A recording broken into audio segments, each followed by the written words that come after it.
cikin gidan tana tafiya. Mijinta ya kalle ta ya ce daga ina kike? Ta zauna a gurin sannan ta taba gashinta sannan ta ce na je na ɗauko ka ne. A gaya min lokacin saukar jirgin naku daidai ba, ta faɗa tana gyara hannunta.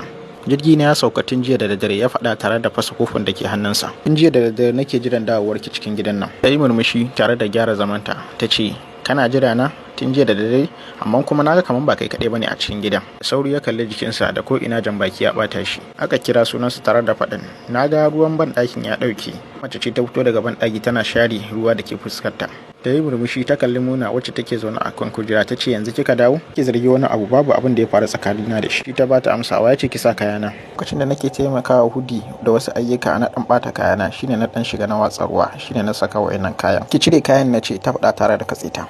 Ya isa haka Muna, ni na bata umarnin ta saka kayan. Wayannan suna daga cikin tsofaffin kayanki, zan siyo miki wasu. Bata saurare shi ba, ta miƙe tsaye ta ƙara kalanta ce ki cire kayan na ce. A fusace ta doso inda take, ta ture shi, ta fara kokarin cire mata kayan ta karɓin tsiya. Hakan ya fusata shi, ya mari ta tare da faɗin ke matsiyaciya. Ta kalle shi cikin fusata. Ni ce matsiyaciya? Ta juya ta ɗauki wukar da take kan dining table. Ta kalle shi, zan nuna maka kuwa yadda matsiyaciya take.